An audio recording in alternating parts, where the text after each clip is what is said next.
ओम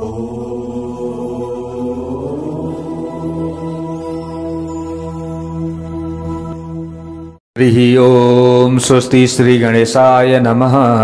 ओम नमो भगवते वासुदेवाय। शान्ताकारं भुजगशयनं पद्मनाभं सुरेशं विश्वाधारं गगनसदृशं मेघवर्णं शुभांगं लक्ष्मीकान्तं कमलनयनं योगिभिर्ध्यानगम्यं वन्दे विष्णुं भवभयहरं सर्वलोकैकनाथं। जय श्री हरि, जय श्री राधे, जय श्री कृष्ण। तपाईं हामी चतुर्मास भागवत कथा श्रवण गर्दैछौँ। चतुर्मास भागवत कथा श्रवण गर्दै गर्दै आउने क्रममा आजको नयाँ भाग 67 भागमा हामी उपस्थित भइसकेका छौँ। ओहो प्यारा भक्त भागवतहरू, हामीले हाम्रो कल्याणका लागि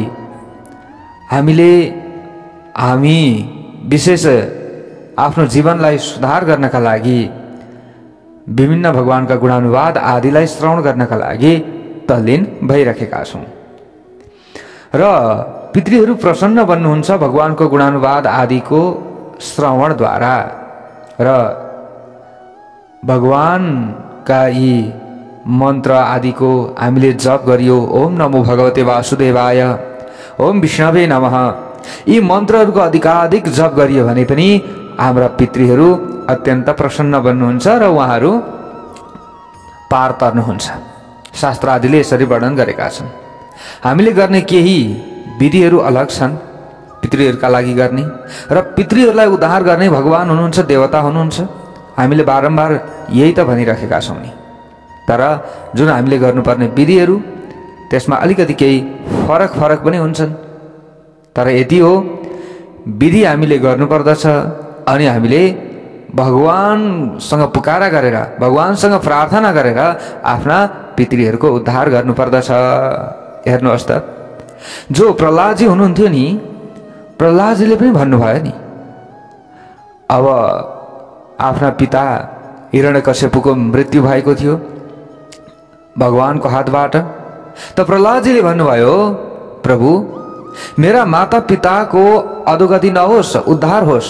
त्यतिखेर भगवानले भन्नुभएको थियो, तिमी जस्तो परम भागवत को जन्म जसको घरमा हुन्छ उनीहरूका पिता माता कहीँ नरकमा जान्छन् त? जाँदैनन्। उनीहरूको उद्धार स्वतः हुन्छ। यसबाट पनि हामीले प्रष्ट हुनुपर्दछ कि भगवानको कृपाद्वारा नै पितृहरू प्रसन्न बन्नुहुन्छ। तर हामीले गर्ने दैनिक कर्महरूमा, हामीले गर्ने हरेक पूजापाठ उपासना आदिमा पहिले फेरि पितृहरूको स्मरण गरेर मात्र देवताहरूको पूजा गर्नुपर्दछ। हेर्नुहोस् त, हामीले बुझ्नुपर्ने कुराहरू यी रहेका छन्। हामीले देवताहरूलाई प्रसन्न बनाउँछौँ पितृहरूको उद्धारका लागि, तर पितृहरूलाई नमानिकन देवताहरूलाई मात्रै प्रसन्न गराउँछौँ भने पितृहरूले त्यो फललाई हरिदिनुहुन्छ। यसरी भनिएको छ, देवताले दिन्छन्, पितृहरूले हर्छन्। भन्नुको मतलब के भने पितृहरूलाई प्रसन्न, पितृहरूलाई उद्धार गर्नका लागि देवताहरूको हामीले आराधना उपासना गर्छौँ। तर पहिले हामीले बुझाउनु त पर्यो नि, हे पितृदेवताहरू, तपाईँहरूको उद्धारका लागि म देवताको, म भगवान श्री हरिनारायणको, भगवान भोले बाबाको नाम जप्दैछु। ओम नमो भगवते वासुदेवाय यो नाम जप्दैछु भनेर पहिले सम्झाउनु त पर्यो नि प्यारा भक्त भागवतहरू। जस्तै कसैका लागि आफूले कसैको उद्धारका लागि केही कर्म गरिदिँदैछौँ भने जसको हामीले काम गरिदिँदैछौँ ती व्यक्तिलाई पहिले सोध्नु त पर्यो, पहिले सोध्नुपर्छ नि, म तपाईँका लागि यस्तो काम गरिदिँदैछु है भनेर। अब जब सोध्छौँ, सोधिसकेपछि अब ती व्यक्ति जसको हामीले काम गर्दैछौँ ती व्यक्ति पनि प्रसन्न हुँदै हुन्छन् कि ओहो उहाँले त मेरो यस दिनमा यो काम गरिदिँदै हुनुहुन्छ, म सतर्क रहनुपर्छ। त उहाँले पनि त्यो गर्ने काम अलिकति केही गर्नुहुन्छ र हामीले पनि केही गरियो भने ती व्यक्तिलाई, जुन हामीले काम गर्नका लागि अगाडि बढेका छौँ जुन व्यक्तिको, ती व्यक्तिको काम हामीले सफल गर्छौँ। हो यसरी हामीले बुझ्नु पर्दछ। हेर्नुहोस्, अब त हजुरहरू प्रष्ट हुनुभयो होला कि पितृहरूको उद्धार हुन्छ भगवानको नामद्वारा, भगवानको गुणानुवाद आदि श्रवणद्वारा, उहाँको मन्त्र जपद्वारा। तर फेरि पितृहरूलाई प्रसन्न नबनाइकन देवताहरूको मात्र हामीले नाम जप्दाखेरि पनि हामी के हुने भयौँ? त्यहाँ अधुरो हुने भयौँ। हो, यसका लागि त विधि हो त। हेर्नुहोस् प्यारा भक्त भागवतहरू, हामीले यसरी बुझ्नु पर्दछ। त यहाँनिर हेर्नुहोस् प्यारा भक्त भागवतहरू, समुद्र मन्थन भइराखेको थियो त्यो समयमा। यहाँनिर विभिन्न 14 रत्न आदिका कुराहरू हामीले गरिसक्यौँ, ती प्रकट भइसके, अमृत पनि निक्लिसक्यो। तर दैत्यहरू धेरै बाठा भए। हेर्नुहोस् है, हतार जुन अमृतको घडा थियो त्यो अमृतको घडा खोसे भागिहाले। त्यो समयमा देवताहरू पीडित भए, भगवान श्री नारायणका शरणमा गए। भगवानले मोहिनी रूप धारण गर्नुभएको छ। दैत्यहरूले अहम पूर्व न त्वम न त्वमिति प्रभो, यसरी म पहिली खाने अमृत, म पहिली खाने भनेर एउटाबाट अर्कोको हातमा खोसिराखेका थिए, अर्कोको हातबाट आफ्नो हातमा खोसिराखेका थिए। यस्तो अवस्थामा उनै प्रभु परमात्मा, उनै भगवान श्री हरि नारायण स्त्री, उनै सुन्दरी बनेर त्यहाँ जानुभयो, मोहिनी रूपलाई धारण गरेर जानुभयो। देख्ने बित्तिकै दैत्यहरू मोहित भइहाले। त्यो समयमा त एक आपसमा परिचय गरागर त भयो। हेर्नुहोस्, भगवानले पनि सोध्नुभयो, तिमीहरू को हौ? त दैत्यहरूले भने, हामी त कश्यप ऋषिका पुत्रहरू हौँ, हामी त उत्तम कुलका पुत्रहरू हौँ, यसरी भने। त्यस पछाडि मोहिनी भगवानले भन्नुभयो, ल ठिक छ, तिमीहरू उत्तम कुलका त रहेछौ, तर यसरी लडाइँ झगडा गर्न सुहाएन नि त तिमीहरूलाई। अब यो अमृतकै नाममा लडाइँ झगडा गरिराखेका छौ, यो त सबैले देख्दा लाजमर्दो कुरा भयो। त दैत्यहरूले त्यसरी भने, हे देवी, हामीले त यसको निर्णय गर्न सकिराखेका छैनौँ। अब यो अमृत बाँडिदिनेवाला व्यक्ति कोही पनि छैन, त्यसैले हामी आफै मपाई भइराखेका छौँ। अब दैत्यहरूले भने, हे देवी, अब तिम्रो हातबाट बरु तिमीलाई हामी बरु विश्वास गर्छौँ। हामीले विश्वास गर्ने त यहाँनिर कोही पनि भएन। त जान्ने कि म जान्ने, यहाँनिर सबै त खाने कि पहिले म खाने, यस्तो भइराखेको छ। तर अब हामी सबैले तिमीलाई मन परायौँ, त अब तिमीलाई विश्वास हामीले गरेका छौँ। तिम्रो हातमा बरु यो अमृतको कलश राखिदिन्छौँ, हामीलाई बाँडिदेऊ।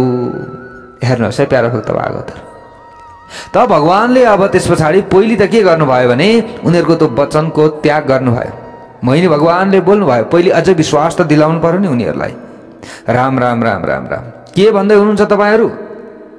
उत्तम कुलका कश्यप ऋषिका तपाईँहरू छोराहरू, कश्यप ऋषिको त बहुत नाम छ, उहाँको नाम त बडा छ, धेरै ठुलो छ। यस्ता महात्मा कश्यप ऋषिका छोराहरू भएर तपाईँहरू यस्तो मूर्ख? त दैत्यहरूले भने, हे देवी, तिमीले कुन हिसाबले हामीलाई मूर्ख देख्यौ?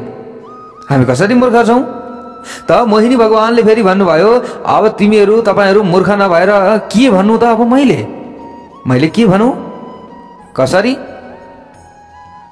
मोहिनी भगवानले भन्नुभयो, अहिले भर्खर देखेको, कहिले पनि चिन्जान नभएको कोही अपरिचित स्त्रीलाई सम्पूर्ण कुराको भरोसा गरेर आफूसँग भएको बहुमूल्य वस्तु कसैले टक्र्याउँछ भने के त्यो बुद्धिमानी हो त? त्यो व्यक्ति जति मूर्ख अरू कोही हुन्छ? कथम कश्यप दायादः पुंसल्यमयि संगतः विश्वासं पण्डितो जातु कामिनीषु नयाति। कोही पनि बुद्धिमान पुरुष अपरिचित स्त्रीलाई कहिले पनि विश्वास हतपत्त गर्दैनन्। कोही पनि स्त्रीले अपरिचित पुरुषलाई हतपत्त विश्वास गर्दैनन्। गर्न पनि हुँदैन। एकैचोटि हामीले विश्वास गरियो भने कस्तो व्यक्ति छ, बुझेको छैन, जानेको छैन, फसाउन पनि त सक्छ नि भोलि। त्यो पनि त विचार गर्नु पर्यो।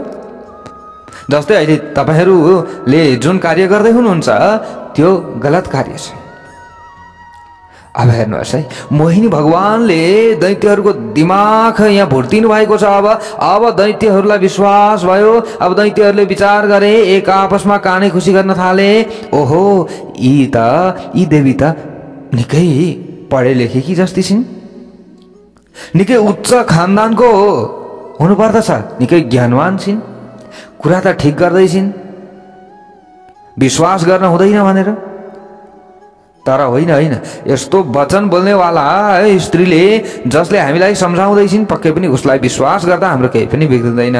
भक्तवत्सल भगवानको जय होस्। सबै दैत्यहरूले विचार गरेर बोले। त्यस पछाडि ए देवीजी, हामीले बुझ्यौँ कि तपाईँ बडा विद्वान हुनुहुन्छ, उच्च कुलको हुनुहुन्छ तपाईँ पनि, तर त्यही विश्वासका कारणले त तपाईँले हामीलाई यसरी सम्झाउँदै हुनुहुन्छ। त्यही विश्वासका कारणले यो अमृतको कलश तपाईँलाई हामी दिँदैछौँ, हामीलाई बाँडिदिनुहोस्। त भगवानले अगाडि गएर भन्नुभयो, अब मैले बाँड्नु पर्ने छ भनिसकेपछि भोलि आरोप लगाउनु होला, प्रत्यारोप लगाउनु होला, त्यसैले मेरो पनि एउटा शर्त छ। के शर्त? जुन यो बाँड्ने समय छ, यो समयमा कसैलाई यो बाँड्दै गर्दा ज्यादा होला, कसैलाई कम होला, त्यो समयमा झगडा गर्न पाइँदैन नि फेरि मसँग। दैत्यहरूले भने हुन्छ हुन्छ देवी, हुन्छ हुन्छ, तपाईँ पक्कै पनि उच्च खानदानको हुनुहुन्छ, पक्कै पनि हामीलाई मिलाएर नि तपाईँले दिनुहुन्छ।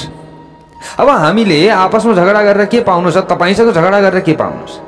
त मोहिनी भगवानले फेरि भन्नुभयो, ल ठिकै छ, अमृतको कलश ल्याउनुहोस् त। दैत्यहरूले दिए अमृतको कलश। अब मोहिनी भगवानले हातमा समात्नु भएको छ। तब मोहिनी भगवानले यसो कलशभित्र हेर्नुभयो अनि आइडिया लगाउनु भयो, दिमाग लगाउनु भयो र उहाँले बोल्नुभयो, ए दैत्य दाजुभाइहरू सुन्नुहोस्, यो घडाभित्र त यो माथि माथि यो पानी जस्तो माथि माथि उत्रेको छ नि, गाडा गाडा अमृत त तल छ नि, के हो यस्तो? त दैत्यहरूले छक्क परे, यस्तो पनि हुन्छ? सबैले हेरे, छ, गाडा गाडा मुनि छ, माथि माथि त तैरिएको छ पानी जस्तो। अब मोहिनी भगवानले भन्नुभयो, सबैले देखे त सबैले विश्वास गरे, ओ कुरा यस्तो हो। त मोहिनी भगवानले भन्नुभयो, अब समुद्र मन्थन त देवताहरू दैत्यहरू सबै मिलेर तपाईँहरूले गर्नुभएको छ, अब अरूसँग बित्थामा किन झगडा गरिराख्ने? देवताहरूलाई पनि एउटा पंक्तिमा बसाउँ, तपाईँहरू पनि एउटा पंक्तिमा बस्नुहोस्, अनि यो माथि माथिको यो पानीवाला छ नि, यो पानीवाला उनीहरूलाई दिउँ न। यदि त्यसो भयो भने उनीहरू कम बलियो हुन्छन्, तपाईँहरू मुनि मुनिको थिगारवाला खानुहुन्छ, तपाईँहरू अझ बलशाली हुनुहुन्छ। भोलि त तपाईँहरू धेरै यो थिगारवाला खाने त तपाईँहरू हुनुहुन्छ, तपाईँहरू जति बलवान त उनीहरू पक्कै हुँदैनन्।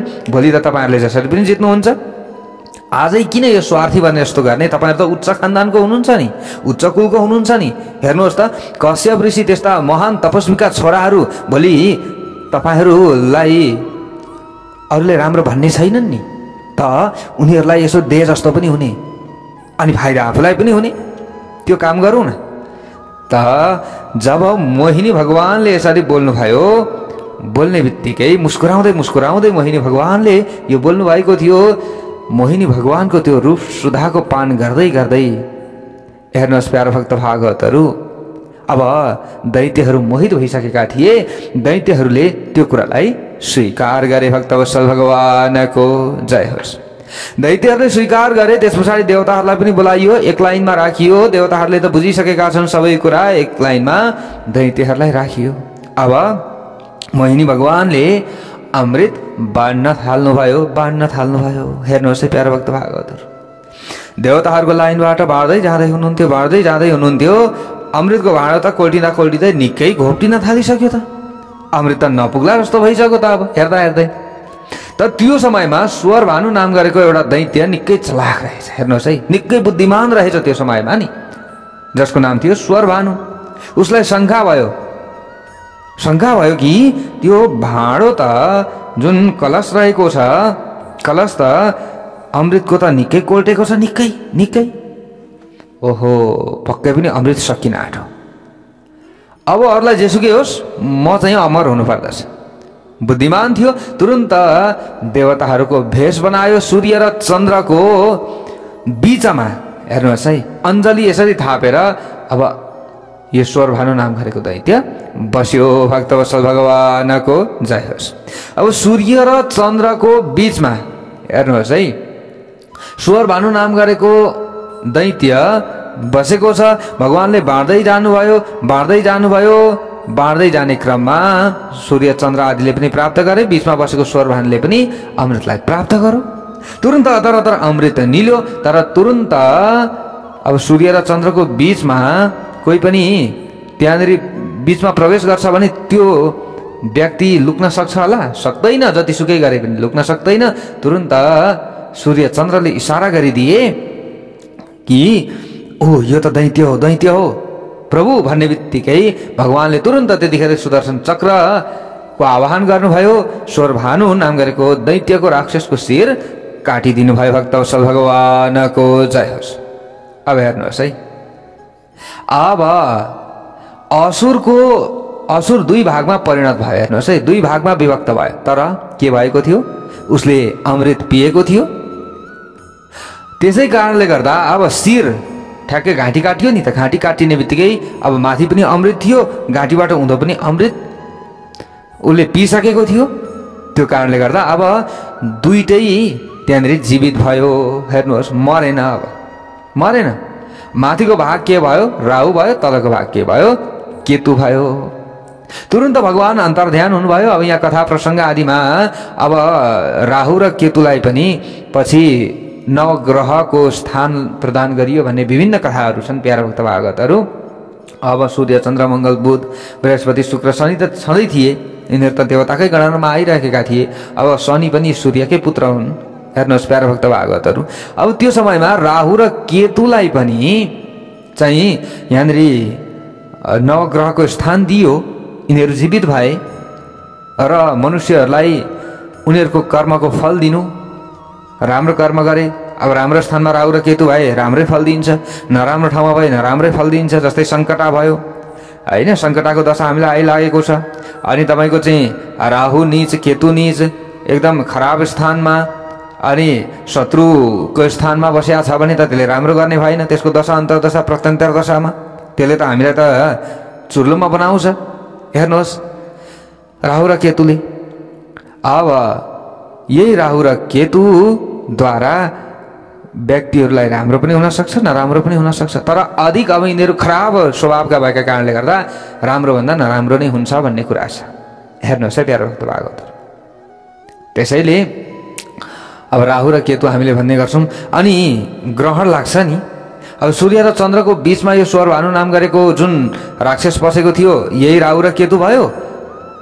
अब सूर्य र चन्द्रमालाई राहु र केतुले जहिले पनि पीडा दिने प्रयत्न गर्छन्। भक्तवत्सल भगवानको जय होस्। किनकि सूर्य र चन्द्रकै कारणले गर्दा राहु र यो स्वरभानु नाम गरेको जुन दैत्यको शिर काटेको थियो, राहु र केतु बनेको थियो। त अब तिमीहरूलाई म पीडा दिइरहन्छु, राहु र केतुले यो भनेका छन्। त्यसै कारणले गर्दा अहिले पनि जस्तै सूर्य ग्रहण चन्द्र ग्रहण भनेर भन्ने गर्छौँ नि, अब वस्तुतः विज्ञानको हिसाबले अब सूर्य ग्रहण लाग्नु चन्द्र ग्रहण लाग्नु यो सूर्यलाई चाहिँ राहुले छेक्नु, चन्द्रमालाई राहुले छेक्नु, राहुको छायाले। अब यी भनेका त छाया ग्रह हुन् नि त राहु र केतु भनेका।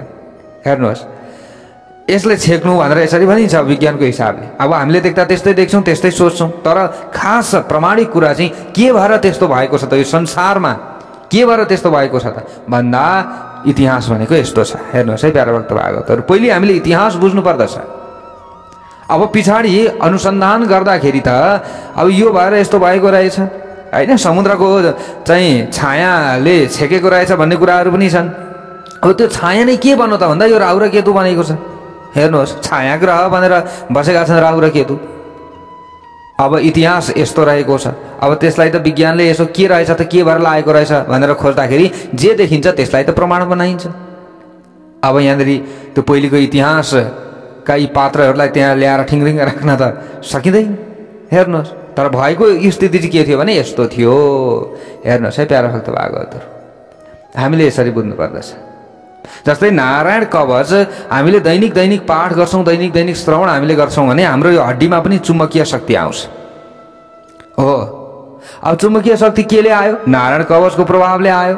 तर अब हामी कहीँ मरेका छौँ र त्यो हड्डीमा साँच्चै चुम्बकीय शक्ति आएको छ र त्यहाँ केही न केही उधुम मच्यो, केही न केही विभिन्न कुराहरू भयो भने त्यहाँ त खोज अनुसन्धान हुन्छ। अब त्यहाँनिर त्यो के कारणले गर्दाखेरि चाहिँ त्यहाँनिर केही चुम्बकीय शक्ति आयो अथवा केही भयो भन्दा त्यसको हड्डीमा त्यस्तो रहेछ।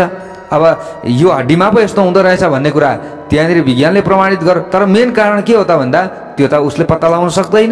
मेन कारण भनेको के, उसले नारायण कवच पढेको थियो। हेर्नुहोस् प्यारो भक्त भागवतहरू, हामीले अगाडि चित्रकेतु जो राजाको त्यहाँनिर एउटा कथा श्रवण गरेका थियौँ नि प्यारो भक्त भागवतहरू। एउटा गन्धर्वको विमान खसेको थियो। हेर्नुहोस् यो जुन हड्डी माथि चुम्बकीय शक्ति थियो ऋषिको हड्डीमा, त्यो कथा हामीले अगाडि श्रवण गरिसकेका छौँ। इन्द्रलाई चाहिँ नारायण कवच धारण गराएका थिए कसले, विश्वरूपले। हो यो कथा प्रसङ्गमा त्यहाँनिर आएको थियो। हामीले यसरी बुझ्नु पर्दछ। अब हेर्नुहोस् त प्यारो भक्त भागवतहरू, भगवान त अब यहाँ अन्तर्ध्यान हुनुभयो, राहु र केतुको निर्माण भएको छ अब यहाँनिर। अब त्यस पछाडि के भयो त भन्दा दैत्यहरूको होस आयो त्यतिखेर मात्र। हेर्नुहोस् है प्यारो भक्त भागवतहरू, कामान्ध व्यक्ति भइसकेपछि अन्तिममा मात्र होस आउँछ। भक्तवत्सल भगवानको जय होस्। त सबैले विचार गरे, अरे देवीजी खोइ, स्त्री खोइ, हेर्दा हेर्दै अन्तर्ध्यान छैन स्त्री त। त्यस पछाडि पत्ता लगाए कि अब देवताहरू त ड्याउ ड्याउ गरिरहेका छन्, अमृत पिएका छन्, पेटमा हात घुमाइरहेका छन्। तर दैत्यहरू भने एकदम निराशमा छन्, धोका खाए। ए हामीलाई धोका दिनेवाली त्यो स्त्री थिए, पहिले त उसले भन्दै थिए भन्न त, तर हामीले त विश्वास गरेनौँ। ए पत्ता लगाऊ को हो त्यो। सबैले पत्ता लगाए। त्यस पछाडि उनीहरूले निश्चय गरे कि पक्कै पनि विष्णु नै हुन्, बहुरूपिया यी विष्णु नै हुन्। अब देवताहरूलाई हामीले छोड्दैनौँ। तुरुन्त देवताहरूमाथि आक्रमण गर्न थाले दैत्यहरूले। तर अब हेर्नुहोस् प्यारो भक्त भागवतहरू, देवताहरूले त अमृत पिइसकेका थिए, एकदम बलवान थिए, देवताहरू त मरेनन्। तर अब देवासुर सङ्ग्राम त्यहाँनिर एकदम ठुलो सङ्ग्राम भयो। तत्र दैवासुरो नाम रणः परम दारुणः। हेर्नुहोस् प्यारो भक्त भागवतहरू, सुखदेवजीले यहाँनिर भन्दै हुनुहुन्छ राजा परीक्षितजीलाई देवता अमृतपान गरेर बलियो भइसकेका थिए, भाग्यशाली थिए। त्यसै कारणले गर्दा दैत्यहरूलाई चुन्दै समाप्त गर्न थाले, मार्न थाले। तर जति दैत्यहरू मर्दछन् तिनीहरूलाई शुक्राचार्य गुरु, हेर्नुहोस् गुरु भइन्जेल नि कसैको केही पनि लाग्दैन। गुरुले नि हरेक पाइला पाइलामा हाम्रो रक्षा जसरी पनि गर्नुहुन्छ। के गर्दा हुन्छ, कुन मन्त्र पाठ गरिदिँदा हुन्छ आफ्नो यजमानको उद्धार, के मन्त्र पढिदिँदा हुन्छ आफ्नो यजमानको उद्धार, अवश्य पनि गर्नुहुन्छ। तर विश्वास गर्नुपर्दछ होइन। अचेल त हामीले एकजनालाई यसो गर्न लगाउँछौँ, फेरि यसो भए जस्तो हुँदैन, विश्वास हुँदैन, फेरि अर्कोतिर लाग्छौँ, फेरि अर्कोतिर लाग्छौँ, अर्कोतिर 100 ठाउँ खन्दाखेरि नि पानी हामीले निकाल्न सक्दैनौँ। 100 ठाउँ मात्रै, एक ठाउँमा अलिकति खानु, फेरि अर्को ठाउँमा अलिकति खानु, फेरि अर्को ठाउँमा अलिकति खानु, पानी निक्लिँदैन प्यारो भक्त भागवतहरू। तर एकै ठाउँमा हामीले खनै गर्छौँ भने टाइम लाग्ला अलिकति, तर पानी जरुर निक्लिन्छ। भक्तवत्सल भगवानको जय होस्। अब हेर्नुहोस्, शुक्राचार्य गुरुलाई दैत्यहरूले त महागुरु मान्थे। शुक्राचार्यले उठ भने उठ्ने, बस भने बस्ने थिए दैत्यहरू। त शुक्राचार्यले सञ्जीवनी मन्त्रको विद्याद्वारा चमत्कार देखाइदिनु भयो, सबै मरेका दैत्यहरूलाई पुनर्जीवित गराइदिनु भयो। दैत्यहरू पनि प्रसन्न भए। शुक्राचार्य गुरुको चरणमा गएर चरणमा लम्पसार परेर उनीहरूले ढोग्न थाले, गुरुदेव तपाईँले हाम्रो रक्षा गर्नुभएको छ, हामीले अब अझै बल प्राप्त गरेका छौँ, अब युद्ध गर्न जान्छौँ हामी। त त्यो समयमा शुक्राचार्य गुरुले भन्नुभयो, न यो समयमा तिमीहरूले अब युद्ध गरेर सक्दैनौ, बचाउनु पर्यो नि त आफ्ना यजमानहरूलाई। किन भन्दा उनीहरूको पक्षमा नारायण छन्, नारायणले अमृत पिलाइसकेका छन्। त्यसै कारणले गर्दा अब तिमीहरूले युद्धमा जानु हुँदैन। तर चिन्ता नगर हे दैत्य हो, उनीहरूका पक्षमा भगवान साक्षात् नारायण छन्, तर तिमीहरूको पक्षमा म गुरु छु। अब गुरुको तागत र नारायणको तागतको अब यहाँ तुलना हुन्छ। चिन्ता नगर तिमीहरूले, चिन्ता नगर है। अब शुक्राचार्य गुरुले यसरी दैत्यहरूलाई उकास्नु भयो। हेर्नुहोस् है प्यारो भक्त भागवतहरू, त अब दैत्यहरूले त माने नि, शुक्राचार्य गुरुले जसो भन्थे त्यसै मान्थे दैत्यहरूले त। हेर्नुहोस् अब यता देवताहरूले पनि त बृहस्पति गुरुलाई आफ्नो गुरु मान्थे, बृहस्पति गुरुले जसो भन्यो त्यसै मान्थे देवताहरूले पनि। आफ्ना गुरुहरू त छन् नि त यहाँ। हेर्नुहोस् है प्यारो भक्त भागवतहरू, अब हेर्नुहोस् है, अब यहाँ के भयो त भन्दा शुक्राचार्य गुरुले भन्नुभयो, हे दैत्य हो, अब तिमीहरूलाई म स्वर्गको सिंहासनमा राख्छु म। हे दैत्य राजबली, अब म तपाईँलाई इन्द्रको सिंहासनमा राख्छु। तर के गर्नुपर्दछ भन्दा नारायण उनीहरूको पक्षमा छन्। त्यसै कारणले गर्दा अब यसको समाधान खोज्नु पर्दछ। समाधान के हो त भन्दा भगवान श्रीहरि नारायण ब्रह्मणीय हुनुहुन्छ। यसको मतलब ब्राह्मणहरूको अनन्य भक्त हुनुहुन्छ भगवान श्रीहरि नारायण। त्यसैले ब्राह्मणहरूको जसले भक्ति गर्दछन् उनीहरूमाथि भगवान श्रीहरि नारायण प्रसन्न बन्नुहुन्छ। अब देवताहरूले त ब्राह्मणहरूको के गर्दछन्? सेवा गर्दछन्, ब्राह्मणहरूलाई आफ्नो मान्छन्। त भगवानले पनि देवताहरूलाई आफ्नो मान्नुहुन्छ। त्यसै कारणले गर्दा अब एउटा जुक्ति लगाउनु पर्दछ। के लगाउनु पर्दछ? तिमीहरूले पनि हे दैत्य हो, आजदेखि ब्राह्मणको भक्ति स्वीकार गर्न थाल। जहाँ ब्राह्मणलाई भेट्छौ राम राम भन्न थाल, नमस्कार गर्न थाल, ढोग्न थाल। आजदेखि ब्राह्मणको पूजा गर्न थाल। विधि के हो त्यो विधि म सबै बताउँछु। हो यो विधि अनुसार हे दैत्यराज बलि आफ्ना दैत्यहरूका साथमा तपाईले यो काम गर्न थाल्नुहोस् त। भोलिदेखि तपाईहरुको शक्ति बढ्न थाल्छ। त्यस पछाडि देखा जाएगा। दैत्यका गुरु जो शुक्राचार्यले यसरी आइडिया सिकाउनु भयो, विधि सिकाउनु भयो, उपाय सिकाउनु भयो।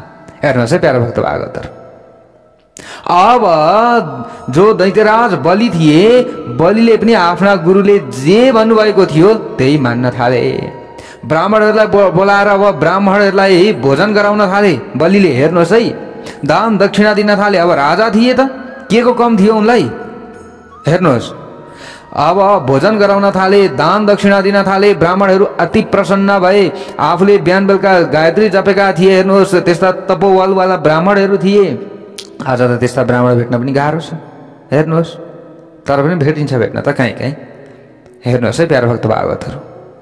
अब हेर्नुहोस्, ब्राह्मणको आशीर्वाद बलिलाई मिल्न थाल्यो। जहिले पनि आशीर्वाद दिन थाले। त त्यो आशीर्वादले गर्दा जो बलि थिए, बलि पनि अत्यन्त तेजवान बन्न थाले। अब त्यस पछाडि एउटा रथको निर्माण गरियो। प्यारा भक्त भागवतहरु, ब्राह्मणहरूले आशीर्वाद दिए। त्यो रथमा पनि ब्राह्मणहरूको तेजको आशीर्वाद लाग्यो। हेर्नुहोस् प्यारा भक्त भागवतहरु, त्यसपछि अब यहाँनिर शुक्राचार्य गुरुले भन्नुभयो, ल अब यति आशीर्वाद भए, यति कार्य भए, अब पुग्छ। तर यो कार्यलाई निरन्तरता चाहिँ दिनुपर्छ। फेरि फाइदा लिइसकेपछि छोडियो भने त गइयो, हुँदैन नि। फाइदा लिइसकेपछि छोड्नु चाहिँ हुँदैन। यो कार्यलाई निरन्तरता दिनुभयो भने तपाईँ जहिले पनि अब इन्द्रको पदमा बस्न सक्नुहुन्छ भक्तवत्सल भगवानको। अब त्यस पछाडि दैत्यराज जो बलि थिए, बलिले शक्ति प्राप्त गरिसकेपछि अब आफ्ना गुरुको आज्ञा अनुसार स्वर्गमा धावा बोलिदिए। हेर्नुहोस् है प्यारा भक्त भागवतहरु, आक्रमण गरे। अब ब्राह्मणहरूको आशीर्वाद छ, आक्रमण गरिदिए। जो ब्राह्मणहरूको आशीर्वादद्वारा निर्मित भएको जो तेजवाला रथ थियो नि प्यारा भक्त भागवतहरु, त्यो रथमा बसेर दैत्यराज बलि स्वर्गमा गए आक्रमण गर्नका लागि। त्यो तेजलाई, त्यो रथको तेजलाई देख्ने बित्तिकै पनि देवताहरू पुक्लुक पुक्लुक ढल्न थालेछन्। हेर्नुहोस् है प्यारा भक्त भागवतहरु, त्यो समयमा समर्थ भएनन् त्यो तेजतिर हेर्नका लागि। सबै देवताहरू बृहस्पति गुरुको शरणमा गए। ए गुरुजी बचाउनुहोस्, ए गुरुजी बचाउनुहोस्, हामीले सुनेका छौँ दैत्यराज बलिलाई गुरुको विधिले, गुरुको उपायले गर्दा आज ऊ यति बलशाली भएका छन् भनिसकेपछि तपाईलाई पनि पक्कै यो विधिहरू त थाहा छ नि, बताउनुहोस्। अब हेर्नुहोस् है प्यारा भक्त भागवतहरु, यसरी बृहस्पति गुरुको शरणमा परिसकेपछि बृहस्पति गुरुले यसो ध्यान लगाएर हेर्नुभयो, ओहो विधि त यो गरेका रहेछन्। अब यो विधिलाई काट्नका लागि यो तत्काल अहिलेको अहिले सम्भव छैन। यसका लागि उनीहरूले धेरै मेहनत गरेका छन्, धेरै प्रयास गरेका छन्, धेरै समय लगाएका छन् भने हामीलाई पनि यो समय लाग्छ। त्यसैले अब अहिले हे देवता हो, तिमीहरू बलिको सामना गर्न सक्दैनौ, बलिसँग गएर युद्ध गर्न सक्दैनौ, दैत्यहरूसँग युद्ध गर्न सक्दैनौ। ब्राह्मणहरूको आशीर्वाद छ, त्यसैले अब यहाँबाट भाग्दा हुन्छ। अब काम छैन। तुरुन्त अब इन्द्र लगायत देवताहरूले स्वर्ग खाली गरे। भक्तवत्सल भगवानको जय होस्। स्वर्ग खाली गरे। अब यता आधिपत्य कसको जम्यो? बलिको। बलि नै त्यो समयमा इन्द्र बन्न पुगे। हेर्नुहोस्, गएर गद्दीमा बसे। त्यस पछाडि अब शुक्राचार्य गुरुले दैत्यहरूलाई अर्को जुक्ति सिकाइहाल्नु भयो। ए इन्द्र, ए बलि अब तुरुन्त अब इन्द्रको पद त्यतिकै प्राप्त गर्न सकिँदैन, शतक्रतु बन्नु पर्दछ, 100वटा यज्ञ गर्नु पर्दछ, महायज्ञ गर्नु पर्दछ, अनि मात्र इन्द्रको पदलाई प्राप्त गर्न सकिन्छ। एकछिन इन्द्र देवताहरूलाई जितेर मात्र हुँदैन, उसले त कर्म गरेका छन् नि, 100वटा यज्ञ गरेका छन्, ब्राह्मणहरूको आशीर्वाद लिएका छन्, त्यसैले अब त्यो कार्य पनि गर्नै पर्नेछ। फेरि 100वटा यज्ञको आरम्भ गर्नुपर्दछ। लु छिटो छिटो तुरुन्त, जति सक्दो छिटो बहुमत सिद्ध गरौँ नि, त्यति छिटो प्रधानमन्त्री बनिन्छ। भक्तवत्सल भगवानको जय होस्। हेर्नुहोस् है, अब यही कुरा के अब 100वटा यज्ञ गर्नुपर्छ छिटो छिटो। त त्यो समयमा अब हेर्नुहोस् प्यारो भक्त भागवतहरू, आफ्ना गुरुले जे भन्नुभएको थियो अब यहाँनिर काट्दैन थिए, दैत्यहरूले काट्दैन थिए, बोलेका कुरालाई तुरन्त मानिहाले। नर्मदा नदीको तटमा गएर अब यज्ञको प्रारम्भ गरे बलिले। भक्तवत्सल भगवानको जय होस्। बलिले यज्ञको प्रारम्भ गरे। अब यता देवमाता जो हुनुहुन्छ अदिति, उहाँ साह्रै दुखी हुनुभयो। बारम्बार दैत्यहरूले पीडा दिए गर्छन्। मेरा छोराहरू जहिले पनि रोए गर्छन्, अब यिनीहरूको उद्धार गर्नुपर्दछ। कश्यप जीको छेउमा गएर अदिति माताले भन्नुभयो, ए स्वामीजी हेर्नुहोस् त, हाम्रा सन्तान अब कश्यप ऋषिकै त हुन् नि। यी दैत्यहरू पनि छोरा, देवताहरू पनि छोरा कश्यप ऋषिकै हुन्। तर दैत्यहरूले खराब बाटो लिए, देवताहरूले राम्रो बाटो लिए, फरक यति मात्र हो। अब कश्यप ऋषिकै 13वटी पत्नी, दिति अदिति काष्ठा तनुघोरा यी दनुघोरा यी सबै अब तिनै दनुबाट दानव, तिनै चाहिँ दितिबाट दैत्यहरू प्रकट भएका त हुन् नि, उत्पत्ति भएका त हुन् नि। अब तिनै अदितिबाट देवताहरू। अदिति माताले कश्यप ऋषिसँग बिन्ती गर्नुभयो, हे स्वामी अब केही न केही उपाय गर्नुपर्दछ, नत्र त हुँदैन। केही न केही उपाय गर्नु पर्यो अब मेरा सन्तान आदिको सुरक्षाका लागि। अब त्यस पछाडि उपायका लागि कश्यप ऋषिले बताउनु भयो, हे देवी, यदि आफ्नो सन्तानको कल्याण चाहन्छौ, आफ्नो सन्तानको उन्नति प्रगति चाहन्छौ, आफ्नो सन्तान राम्रो स्थानमा पुगुन् भन्ने चाहन्छौ भने फाल्गुन श्यामले पक्षे द्वादशाहम पयो व्रत। फाल्गुन मासको शुक्ल पक्षमा त्यो समयदेखि दुग्धाहार गरेर पयोव्रत गर, नारायणको सेवा गर, भगवान श्री नारायणको उपासना गर, आराधना गर। पयोव्रत यदि ठिकसँग तिमीले गर्यौ भने तिम्रो मनोरथ सिद्ध हुनेछ, यो मैले वचन दिएँ। हेर्नुहोस् प्यारा भक्त भागवतहरू, अब अदिति माताले पनि पयोव्रतको आरम्भ गर्नुभयो। ठिक समय आइसकेपछि, शुभ मुहूर्त आइसकेपछि पयोव्रतको प्रभावद्वारा अब हेर्नुहोस् प्यारा भक्त भागवतहरू, स्वयं उनै प्रभु, उनै श्रीहरि नारायण अदिति माताको गर्भमा आउनु भयो। भक्तवत्सल भगवानको जय होस्।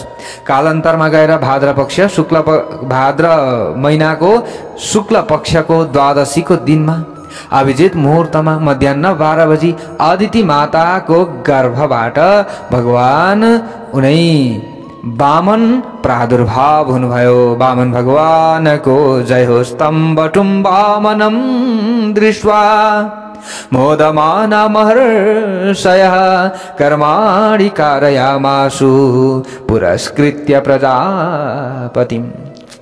भगवान हेर्नुहोस् है प्यारा भक्त भागवतहरू, भगवान मात्र कस्तो हुनुहुन्थ्यो? वामन, छोटो सानो नि, बटुक वामनको रूपमा भगवान आउनुभयो। सबैले बटुक वामनको दर्शन गर्ने बित्तिकै मुग्ध भए। देवताहरू पनि आनन्दित भए। आनन्दको पारावार रहेन। यहाँ ब्राह्मणहरू अति प्रसन्न भए। ऋषि कुलमा उनी प्रभु प्रकट हुनुभएको छ। आहा, हाम्रो कुल पनि के भयो? धन्य भयो। अब सबै मिलेर भगवानको जो उनी वामन भगवान हुनुहुन्थ्यो, वामन भगवानको अब यहाँनिर जातकर्म संस्कार आदिदेखि लिएर अब यहाँ समय बित्दै गइसकेपछि यज्ञोपवीत संस्कारसम्म यहाँनिर कुरा पुग्यो। यज्ञोपवीत अब सम्पन्न गराइयो। ब्राह्मणहरूको सर्वश्रेष्ठ संस्कार भनेकै के हो? यज्ञोपवीत। द्विज भनिन्छ नि, द्वाभ्याम जायते यस द्विज। दुईचोटि हाम्रो जन्म हुन्छ। हेर्नुहोस्, हामी सबैको हुन्छ। यहाँ ब्राह्मणको मात्र भन्ने कुरा छैन, ब्राह्मण वैश्य क्षत्रिय सबैको। के एकचोटि माताको गर्भबाट व्यक्तिको जन्म हुन्छ? अर्कोचोटि जन्म हाम्रो कतिखेर हुन्छ भने जब हामीले अर्कोचोटि जनेऊ धारण गर्दछौँ। एकचोटि जन्म भयो, जन्म भएर हामीले एउटा जीवन पायौँ, अर्को जीवन हामीले जनेऊ यज्ञोपवीत धारण गरिसकेपछि हाम्रो अर्को जन्म सुरु हुन्छ। त्यसैले द्विज भनिन्छ। हेर्नुहोस् है, अब यज्ञोपवीत संस्कार सम्पन्न गराइयो। प्यारा भक्त भागवतहरू, यज्ञोपवीत संस्कार विधिवत रूपमा, फेरि यहाँ चान्चुने तरिकाले होइन, एकदम विधिवत रूपमा। जब विधिवत रूपमा यज्ञोपवीत संस्कार सम्पन्न हुन्छ त्यस पछाडि मात्र व्यक्ति द्विज कहलिन्छ, दोस्रो जन्म हुन्छ उसको, यसरी भनिएको छ शास्त्र आदिमा। त्यस पछाडि मात्रै ऊ द्विज हुन्छ र द्विजको हिसाबले अरूले बोलाउनका लागि उसले अधिकार प्राप्त गर्दछ, यसरी भनिएको छ। हेर्नुहोस्, अब वामन भगवानको के भएको छ? यहाँ यज्ञोपवीत संस्कार भएको छ प्यारा भक्त भागवतहरू। अब के हुन्छ त? अब वामन भगवानले कसरी देवताहरूको उद्धार गर्दै हुनुहुन्छ त? यहाँ यो कथा प्रसङ्ग अब भोलि हामीले श्रवण गर्नेछौँ। आजको कथा प्रसङ्गबाट म टिका पौडेललाई बिदा दिनुहोस्। जय श्री हरि।